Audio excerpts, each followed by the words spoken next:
Kisyuk Wishnam, Kisyuk Kukyet, Kisyuk Quiet. Welcome back to another Warrior Wednesdays with your host, Peter Not So White, and I'm coming to you from the unceded Coast Salish territories of the Squamish, the Tsleil-Waututh, and the Musqueam people. Sukani for allowing me to be a guest on your lands. And today's topic, I want to talk about something that I've actually wanted to talk about for some time now. And it just felt right to talk about it now. And I've been going with my guts, my gut feeling, my intuition, and I really feel like this is the time to talk about it. And it has to do with something that has really, really helped me heal in the past few years, in the past 5 years, almost 6 years. It's allowed me to heal. And that is powwow dancing. As you all know, I'm a powwow dancer. I didn't actually grow up powwow dancing. I did for a few years when I was very, very young. I started to dance the grass when I was, I believe I was 9. Maybe 9 or 10 when I started to dance for a little bit. And I got into dancing at a young age, and I danced a little bit, and I guess I don't really remember a lot, but I remember I was getting good at it, and I really enjoyed it until I got to a certain point in my life where culture wasn't cool. I had moved away from my homelands, and we actually moved from Yakanuki, which is Creston, British Columbia, and we moved to Vernon, British Columbia, which is a part of the Okanagan Nation. And I didn't really know a whole lot of Indigenous people there. I didn't know a whole lot of First Nations, Native American people there. And being from a smaller community, all I knew was my family. All I knew was the people from my community, my reservation, and the few surrounding Tunacha reservations, because I would travel there. We traveled to a couple powwows. Nothing too serious because I was young and we were just kind of learning. And now that I think back on it, it's quite interesting that there was actually 2 other girls in my school, my elementary school, that were also First Nations.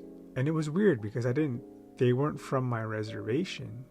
So I didn't really understand at that point in life that there was other Native people from other reservations and they could live in your community. And actually one of them, her name is Jaylee Wolfe.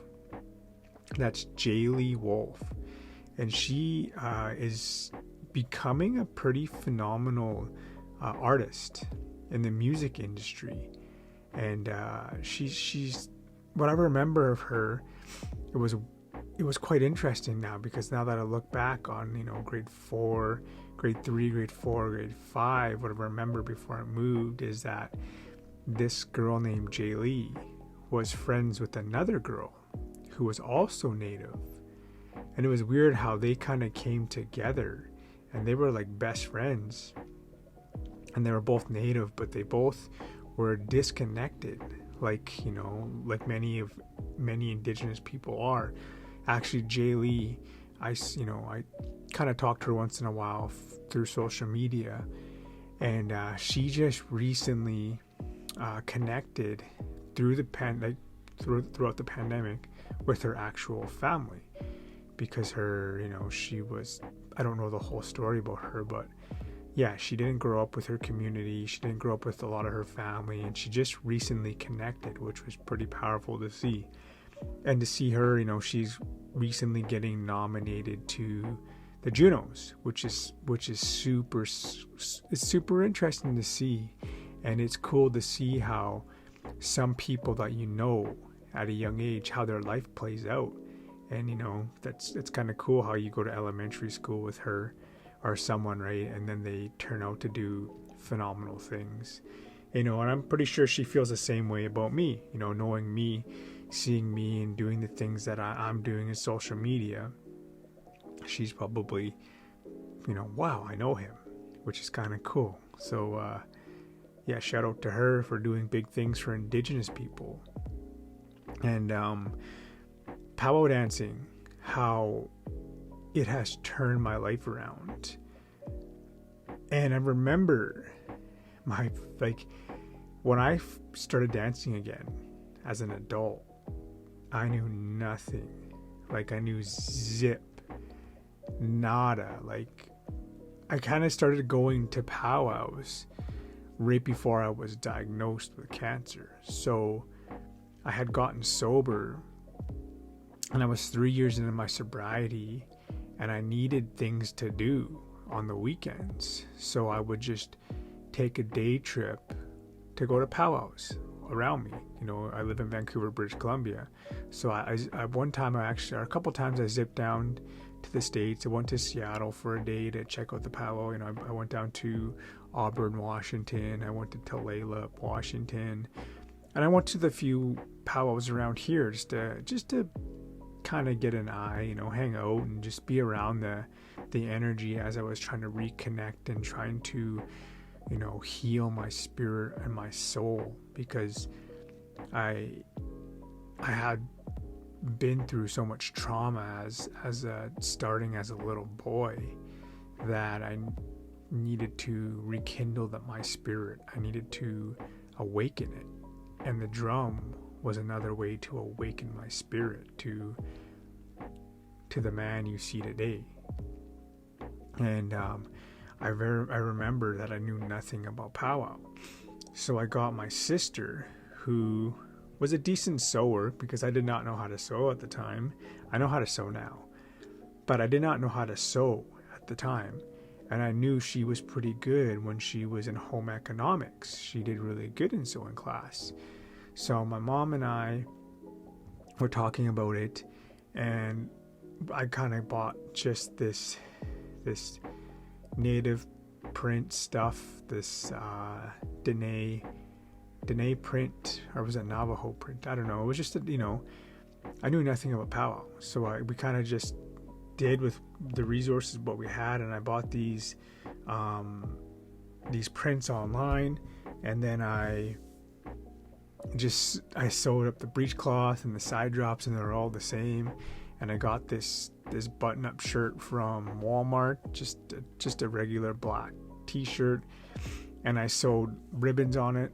It's like a ribbon shirt, because I knew nothing about powwow.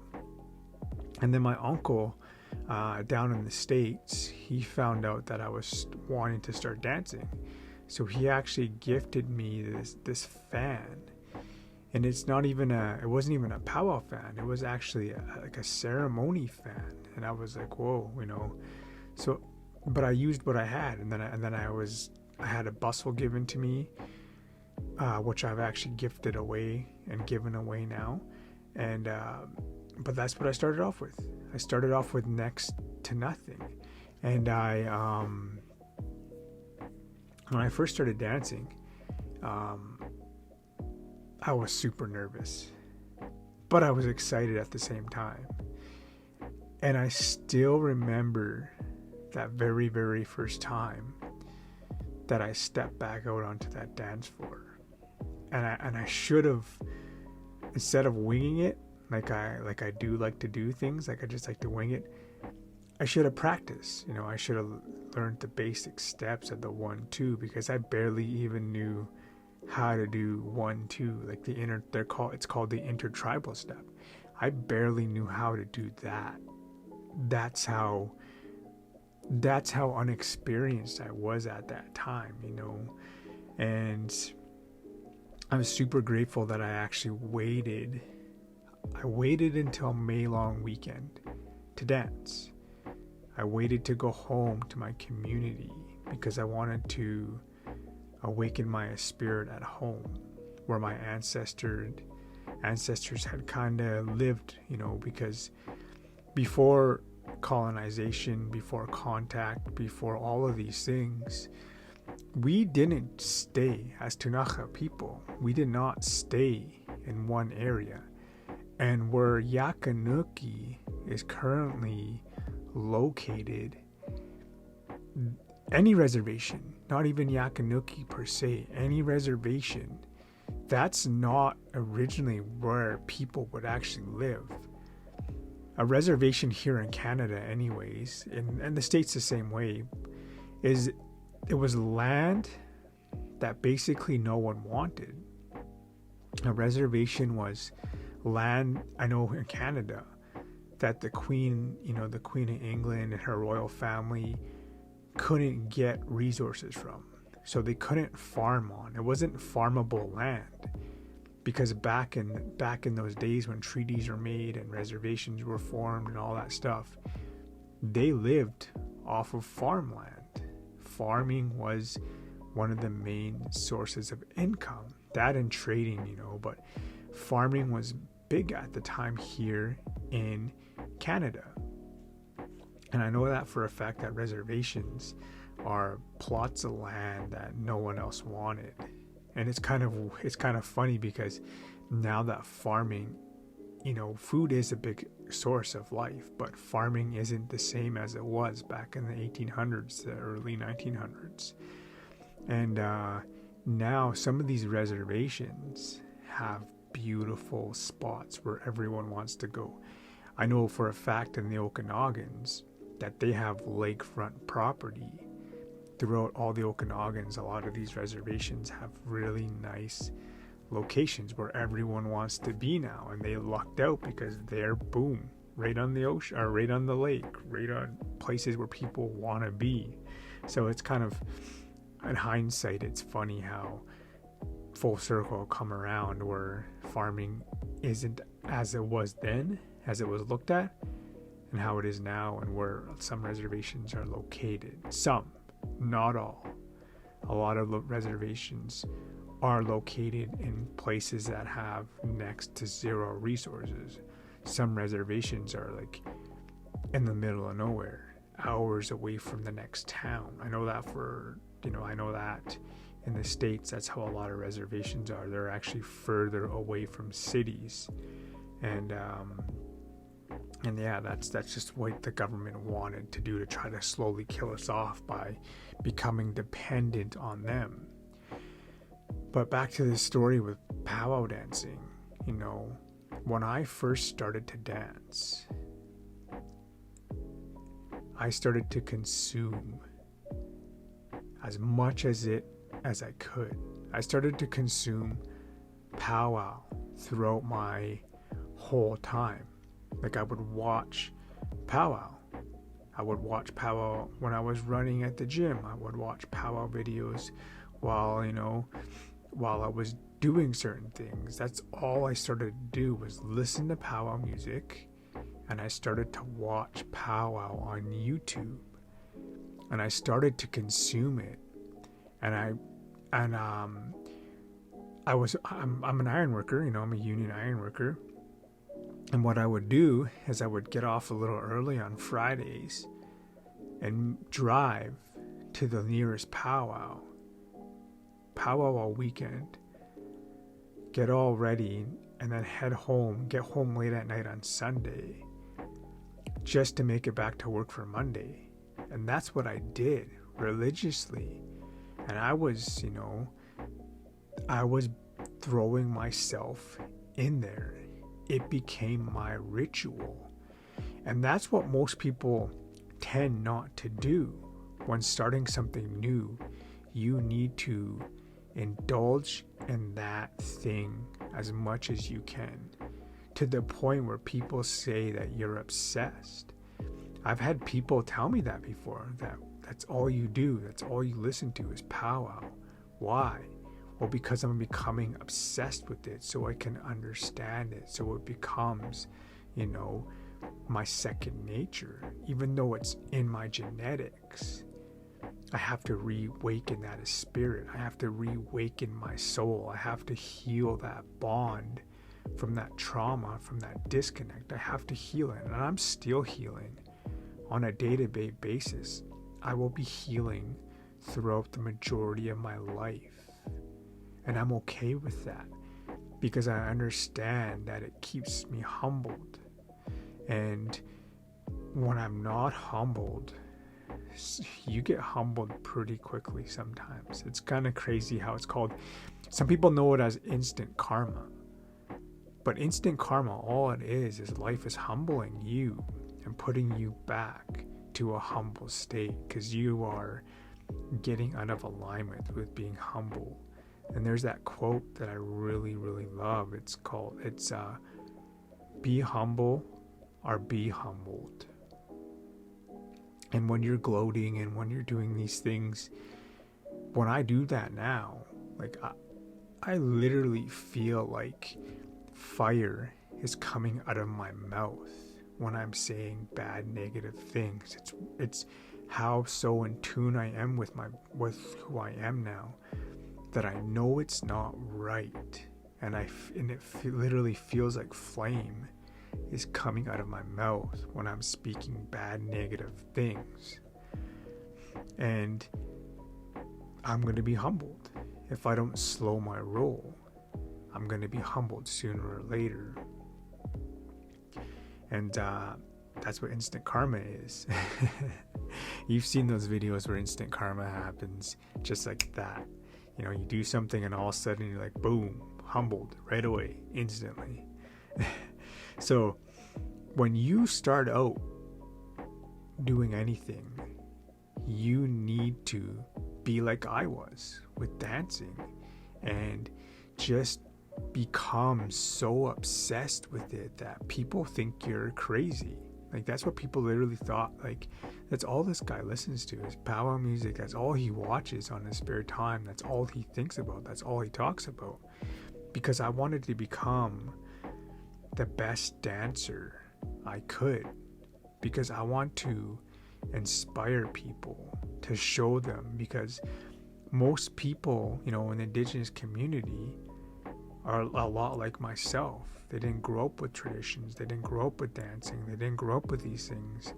And they think they have to be young to do it. And that's with a lot of things in life. People think they have to start when they're young to do anything, when it's not even that way. You can start something at 26, how I did, right? I started dancing at 26. You don't have to be young to do something in life. You just have to have that willpower and that discipline to start doing it. And dancing has brought me so many phenomenal, it's brought me a lot of great memories. It's given me a lot of great experiences. And I'm only beginning in my dancing career, my dancing life. And as I dance, I still learn new things about my body. I still learn new things about who I am. And that's the amazing thing about dancing, is that it can always be, you can always practice, you can always become a little bit better, you can always push yourself to become better. And the reason why I want to become a better dancer is so I can heal more people, so I can inspire more people, so I can, catch more people's eyes, so they can heal through my dancing, through my medicine. Because movement is, dancing is medicine. And the reason why dancing is medicine is because any form of movement, no matter what you're doing, is some form of healing. It's some form of healing yourself in certain ways. Like, it could be trauma, it could be physical fitness, it could be, whatever. it can heal your body. And even just me dancing and people watching me dance, they can be healed because they get lifted up by my expression, by my story, by my energy that I'm putting out. And I've experienced it through other dancers, how I've been motivated and how I've been inspired and how I've been in awe because it's just the way they move their body and what they do with, with who they are. And that's how I understand that dancing not only heals myself, but it heals other people. So as I'm healing myself, my heart, my soul, my body, I'm also healing others, which feeds off each other, which completes that circle. So I can't stress enough about how you need to just jump into the deep end. I heard this story about eagles. Eagles are a significant thing to us indigenous people. And I heard the story on actually how baby eagles learn how to fly. So what the mother will do is she'll pick them up and she'll grab that baby eagle and bring it as high as possible, and she'll let it go.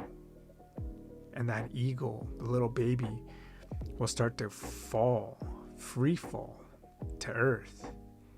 And just before that little baby eagle hits the ground, the mother will grab it and swoosh it and pick it up, and it'll do the same thing. It'll literally bring it up as high as possible and drop it. And it'll keep doing that until that baby eagle starts to fly, until it starts to understand its wings, to understand its mobility, to get that strength in its wings so it can lift itself up. And that's how an eagle learns how to fly. And I was like, wow, that's pretty powerful, because I seen how that's how I was with dancing. I literally just went out and started to dance with no practice, knew nothing about powwow, and then how I just started to indulge. And when I was going through my cancer recovery, I was actually off my foot for a good, I think it was 10, 11 months. And for some of the time where after I got home and I was in out of the hospital, I would just sit there with my foot up, watch powwow, and I started to beat my regalia that I have now. And that's what I did. I just started to beat it, and I was watching powwow and beating. And that's what also helped me keep pushing when I was recovering through cancer, because there was some point in times where I wanted to give up. I was just tired of feeling hopeless, and I was just tired of not being able to do anything but just sit there. I was being humbled. So what I did is I decided that I was going to bead my regalia. So that regalia the beadwork that I wear now has a strong tie to me, because it's what kept me pushing through my very hard times when I was battling, my cancer and my tumor removal. So there's some plans I have with this current beadwork that I have once I get my new stuff, and it's what my gut's been telling me to do. But I'm eventually going to give away, I'm going to gift some of this like the majority of my beadwork that I have to a new dancer, or a dancer that maybe isn't as blessed in the moment to have beadwork. And the creator will tell me who it is. I have faith in the creator that I will just know at the right time who it's meant for. So that's what I'm gonna do when I get my new stuff. You know, I'm gonna give this away to someone so they can carry on with their dancing, so they can be inspired to inspire other people. And that's my plan. You know, that's what I've been planning on doing for a little while now. And I'm excited to see that look on that person's face when they get that, when I give them that beadwork. I'm really excited for that. And so with that, I'm going to jump off now. Sukini, thank you for tuning in on Winnegate Dagas. And remember, everything always happens for the right reasons. I'll see you next Wednesday, all my warriors. Take care. Goodbye.